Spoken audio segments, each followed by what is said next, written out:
ہر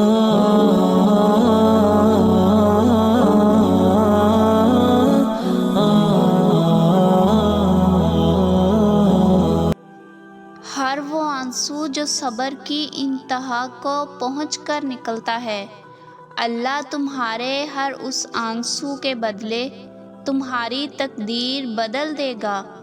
تمہارا صبر اس بات کا گواہ ہے کہ تمہارے لیے کن فیکن لکھا جا چکا ہے۔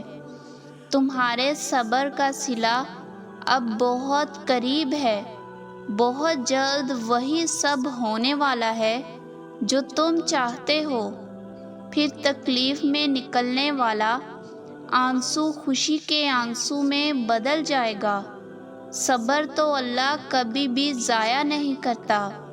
اگر کسی چیز کی محرومی نے تمہیں اللہ کے قریب کر دیا تو اس محرومی کے شکر گزار بن جاؤ، کیونکہ وہ اس چیز سے بہت بہتر ہے جو تمہیں نہ مل سکی۔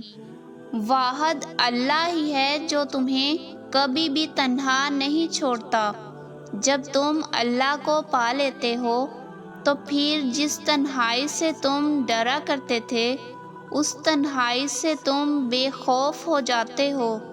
جب تم اللہ کی رضا کی خاطر کسی چیز کے نہ ملنے پر صبر کرتے ہو تو اللہ تم سے راضی ہو کر کن فرما دیتا ہے، اور جب وہ کن فرماتا ہے تو تمہاری روتی ہوئی آنکھیں، تمہاری سسکیاں خوشی میں بدل جاتی ہیں۔ کوشش کریں کہ اللہ کی رضا میں راضی رہیں۔ اگر کچھ چھن گیا ہے تو صبر کرو۔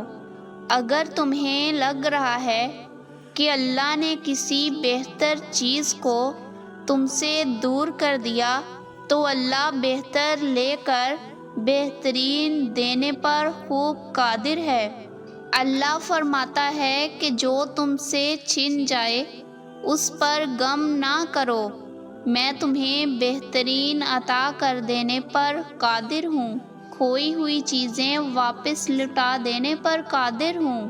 کھوئی ہوئی چیزیں واپس لوٹا دینے پر قادر ہوں۔ بس صبر کرو اور یقین رکھو اپنی دعاؤں پر۔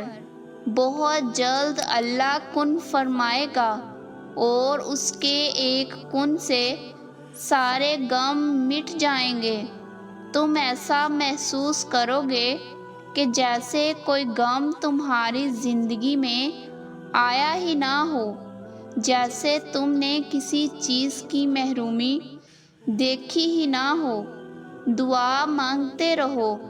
دعا کا سلسلہ اللہ سے کبھی مت توڑنا۔ ناممکن کے وسوسے تمہارے اندر ہیں، اللہ کے لیے سب ممکن ہے۔ بالکل ویسا ہی ہوگا جیسا تم چاہتے ہو، انشاءاللہ۔